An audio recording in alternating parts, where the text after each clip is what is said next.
Hello, I'm Trevor Cumberbatch. I'm Benedict Cumberbatch's older brother. Not very well known, we're twins, and I moved to Australia as a little baby. Didn't choose that, but that's what happened. And now I live in Australia. And Edict, as I call my little brother, is a very famous movie star, and I work in a library stacking books.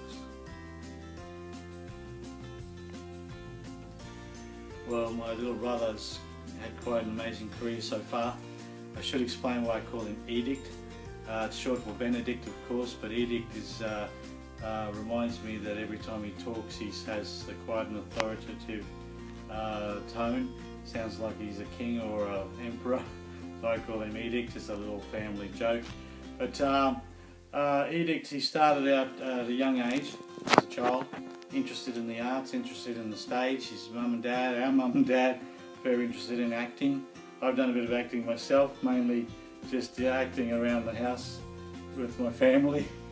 But seriously, he acted in plays and school plays, and then his first real role was Stephen Hawking in a show called Hawking on television.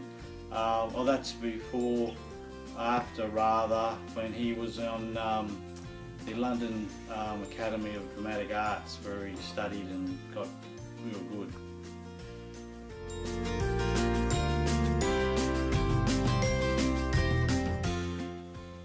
After Hawking, he got a role to play Sherlock Holmes in a show called Sherlock, and that really broke him as an international star.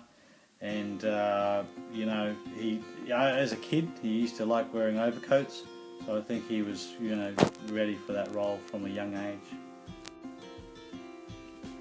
You know, some people say that Edict's characters that he plays are very similar, that he's maybe a bit typecast.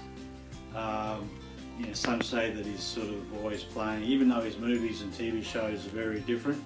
You know, he's got the science fiction, and he's got the detective, and he's got the reality, like when he played Julian Assange and all the other roles. He's played quite different movies, different genres, but some say he's kind of always being the same character.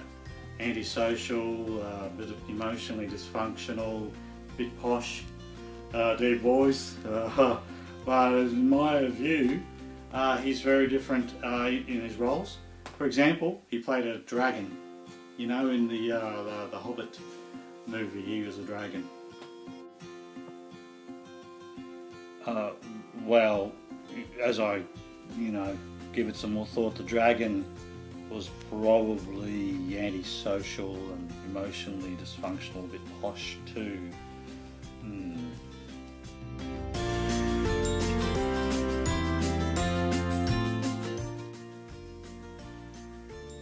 Edict's movies and TV shows are very different, in my view. He's played characters in 12 Years a Slave, and of course the Hobbit movies, and then Sherlock and Penguins of Madagascar. Again, a very different genre. So I think he's branching out and he's trying different things, and it's stretching him as an artist.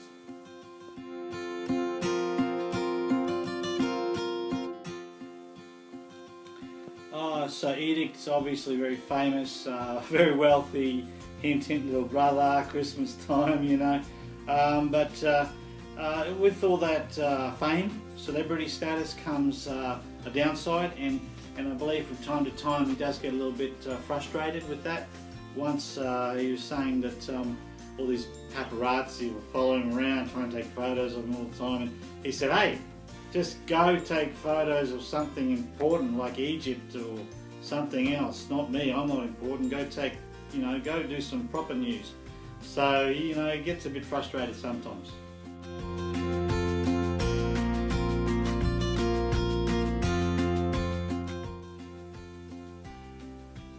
Oh, yeah. Edict, he really tries to lend a hand. He's interested in various causes and charities. He's interested in helping people with mental illnesses and with physical health challenges.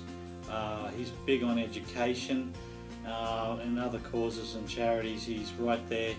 And of course, with his work, he's trying to bring happiness and entertainment to people. So I think he's doing a good job trying to help people in different ways.